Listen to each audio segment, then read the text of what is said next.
In the world of television production, there are few episodes labored over as extensively as the pilot.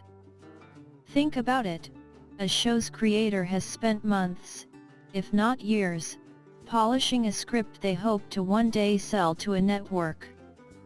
They've agonized over every scene, every turn of phrase, all in the hopes their masterpiece will finally see the celluloid of your TV screen. So it sometimes can be a letdown to watch the less fussed-over second episode of a new series, especially a series with a truly fantastic pilot. All of which is to say I was a little nervous to sit down and watch the second episode of This Is Us. But, thankfully, the big three not only lived up to pilot, but introduced an intriguing new wrinkle to the story. We pick up in what must be the mid-80s, given that the triplets, aka the big three, are now 8 years old.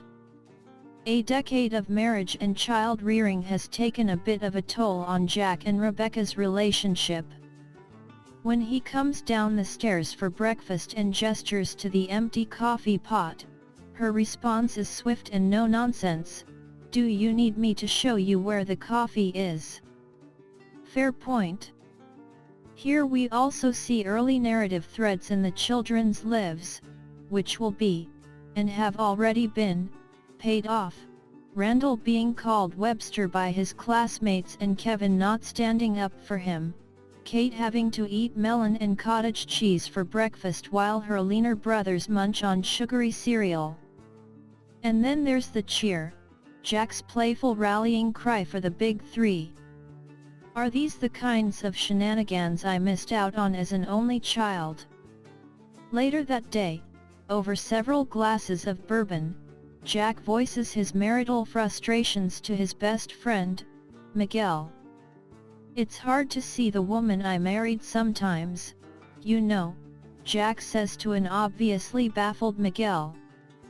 "The thing is, your wife is the gold standard of wives," he replies. "Great personality. Greater ass. You married way above your station. I'd be careful not to give her a reason to notice." It's advice Jack half-heartedly takes as he returns home with gift in hand for Rebecca, albeit late and drunk. But she's not appeased so easily. "I think we've been more than way off track," Rebecca begins, rating them a 6 on a parenting scale of 1 to 10. "Well, a 7 if you're being generous. They do have 3 kids, after all. Her hope is they can aspire to a 9. The thing is, I feel like I'm there, Jack.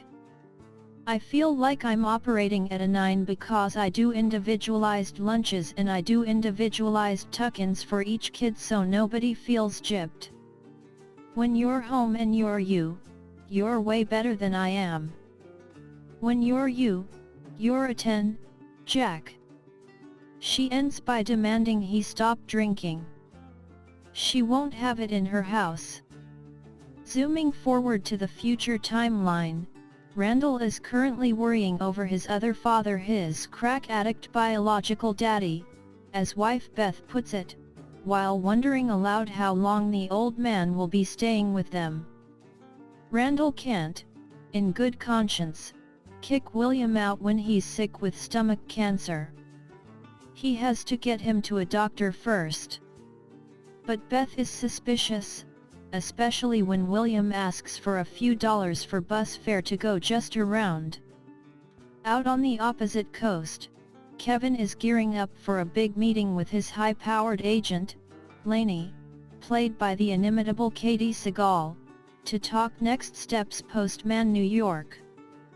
But it's all various shades of bad news. He's contractually bound to the show for the next 2 years. "The network owns you," she explains. "You can't work for any other studio for the next 2 years." I don't think it's a big leap to assume he didn't invest that $3 million annual salary in, like, Google stocks or something. He probably needs a job. So Lainey insists Kevin show up at her industry party that evening to beg network brass for a second chance. And as seems to be his standard operating procedure, Kevin turns to sister for advice. Kate tells him to go to that fancy fete and tell everyone Manny out. A line he takes a particular shine to, for better or for worse. "What did I do those first 2 minutes without you?" he asks. "You cried and crapped a lot," she replies. He asks Kate to be his date for the affair, but she's hesitant. She doesn't have anything to wear. And she ends up taking out those frustrations and insecurities on her support group, dealing some hard blows to several of the assembled members. "You hulkied out at a bunch of fatties," Toby says during a break. She confesses she doesn't want to go to her brother's party. But this being LA, Toby knows exactly who Kevin's agent is and is not only duly impressed, but also insists they attend. "Can we spend one fat-free night at the house of the lady that came up with Deadpool and Slash or Hamilton?" he pleads with her. Fast forward to Toby in a dandy suit and fedora standing at Kate's door ready for their night of show business. When they arrive at the shindig, Toby immediately gravitates toward the dance floor, busting out his best moves. Kate can't let so loose. She looks around and sees everyone staring at them. Toby's solution? He gets Kate drunk. Kevin, meanwhile, comes face to face with the network president, played by Brad Garrett, whom he asks if he can just go with God. "Nice try." President Brad Garrett tells Kevin that if he's forced to recast him, "I'll be forced to Nagasaki your life and career." Kevin emerges from the uncomfortable tête-à-tête to find Kate under the influence and unable to give sound advice.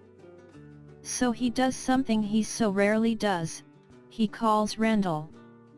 "I was not a very good brother to you, was I?"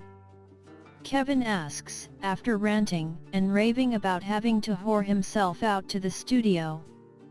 "No, you weren't," Randall answers. "But you've still got time." And sensing Kevin is on some sort of precipice, Randall begins the big three cheer. Kate stumbles over just in time to slur her part. Randall's parting advice: "Mom and Dad didn't raise no whores." Except, briefly, during Kate's eyeliner phase. Kevin does indeed take Randall's advice, telling the network to go suck it. "I'm going to do theater, you know. I'm moving to New York," he announces to Kate and Toby. Now fully awake, Randall realizes he's alone in his bed. Beth tiptoed out long before to have a private chat with William. She tells William about Randall's perfection complex. How, at times, it's driven him to literal blindness. It's why she both loves him and has to protect him. So she needs answers from William, answers he seems unwilling to give. That is, until Randall interrupts and he's forced to fess up. He hasn't been using that money to buy drugs, as Beth suspected, but instead to take the bus 3 hours back home to feed his cat, Clooney. Randall's youngest has asthma and William didn't want them to feel responsible for his feline. "Well, now I feel like a bitch," Beth says, breaking the tension. She's quickly becoming my favorite character. And now we close back in the 80s. It's morning, and Jack has slept in his work clothes outside the couple's bedroom. "I don't like sleeping far away from you," he tells Rebecca, promising he'll stop drinking. He can and will do it for her. "From here on out, I'm going to be an 11 for you, baby." "Screw that," I'm going to be a 12 for you, from here on out. I'll be an 11 for the kids. You get a 12. And now Rebecca finally opens her gift, a crescent moon necklace, which apparently alludes to their song. I'm never going to take it off, she says. And we see the evidence of that in one final future scene, in which Grandma and Grandpa arrive on Randall's family's doorstep. Except, it's not Jack accompanying a much older Rebecca. It's Jack's best friend, Miguel. Are Rebecca and Jack divorced? Has Jack died? Rebecca is still wearing the bauble, after all.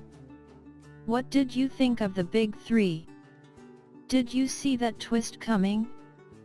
And how many more twists will this show offer up? Sound off in the comments below.